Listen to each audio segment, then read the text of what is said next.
Because for me, it's stealing, bro. It's stealing. You mean to tell me I'm giving you money to do a job? It's been a good day. What is going on, guys? What is going on? So, we just had a great push session with the 70s, but do you know when you do something stupid, when you got the heavy ass weight in your hands, heavy weight, and you make alterations during the set instead of like setting up correctly?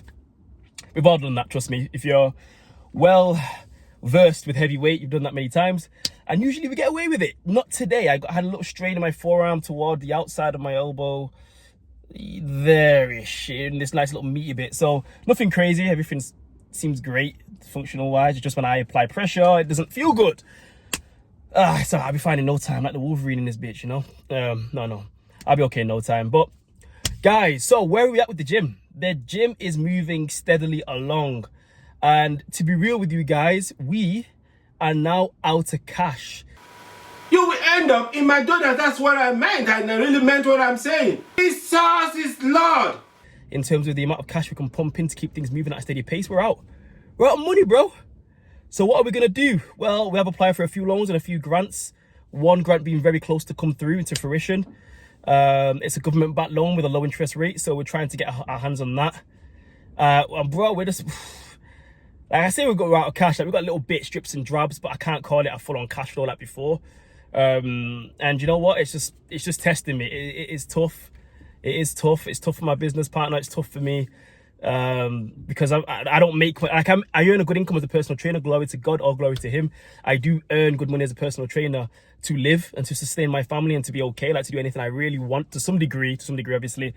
But when it comes to like shipping money out in big large quantities to builders that want to be paid by the job, but then I can't afford to do it, so I've got to do by the pay them by the day, so a day rate. But the unfortunate thing about a day rate, guys, the unfortunate thing about that is that these, I'm trying to swear less, but these guys take their time because they know they absolutely, let me turn this on, I'm sweating like hell. Let me turn my engine on so I can get the aircon on, guys. I'm flipping dying in here. Give me some air, boy. Oh, yes. Yes, there we go. Yeah, but these guys will prolong the job. They will prolong the job like crazy so they can squeeze more money out of me.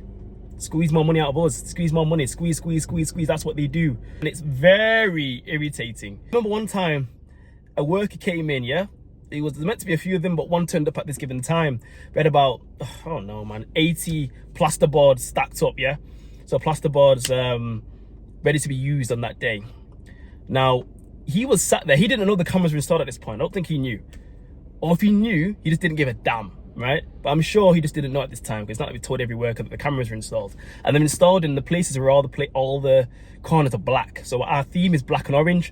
Blacked out, camera in the corner. It's great. It's got a widespread angle. We can see everything. This guy was sat right underneath the camera. I don't think he noticed, yeah? And was literally legs crossed, sipping his little cappuccino or whatever his hot beverage, yeah, rolling up a fresh little cig, rolling it all up, doing his thing. And bro, the rage I felt watching him, because it was only 10 in the morning. He started work at like what, 8 or 9? Bro, he takes a break after an hour. Anyway, this brother was sat there for 2 hours, 2.5 hours, bro. Huh? 2.5 hours. But woo! Listen, oh, bro.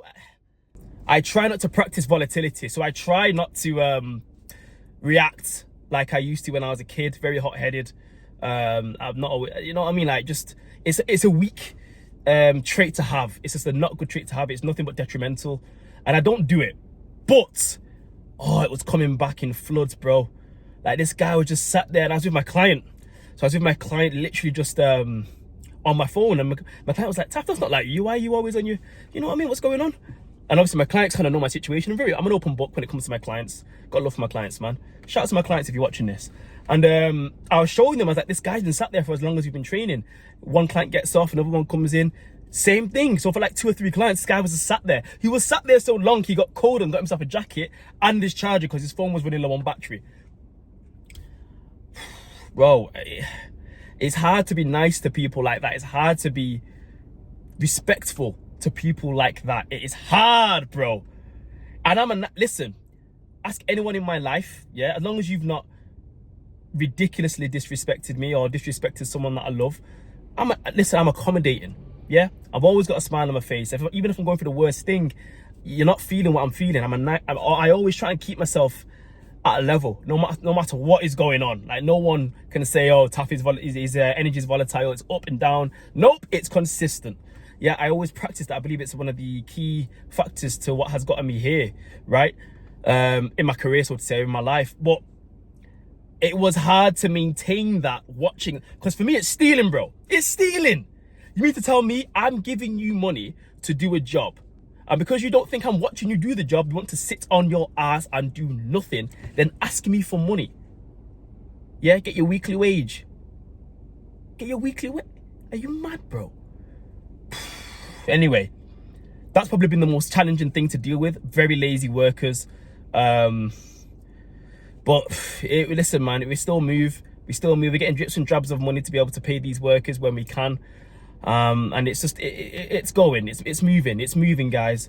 It's moving steady, but not as fast as we would like. Even negotiating with people that manufacture equipment and flooring, negotiating more to kind of get a little bit more leeway on payments, because we're not obviously throwing out 20 bags, 20,000, 30,000, 50,000. We're paying it in bits and bobs, 5k here, 2k here, 7k, whatever we can when we can, because we're out of cash. Relatively speaking, that's now slow to a halt, and they're still expecting those payments so we can get that equipment delivered. But it's long, bro. But I'm trying to be as open as possible and record this whole thing. I need to do it every day, like how I'm feeling and what I'm not and what's not. But bro, it's not looking.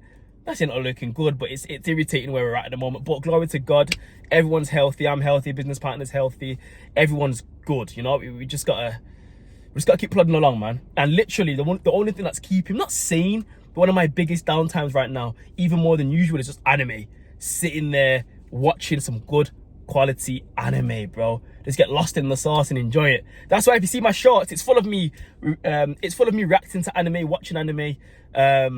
Just enjoying, bro. It's my downtime, bro. Like, literally, if you know me, like, look at this. This is, I mean, can you see that? Can you see that, guys? Look, Vegeta Senpai. You know what I mean, bro? Like, I'm a straight up geek, bro. That's what I am. I'm a nerd, man. I've always been one. See, even when I was living, back when it was rough, bro. Back when I was living literally with all the gangbangers, bro. Literally going up with all those guys. Just that's who I was around. That's who I grew up with. That's who my family, well, some of my family were associated with and all this stuff. So I grew up with these guys. And even in school was in like a rough part of Manchester. It's called Gorton. And yeah, there's a lot of young gang members or gang affiliates there. And I was cool with a lot of people. They all knew I was a nerd. Growing up, everybody knew I was a nerd. Everybody. Yeah?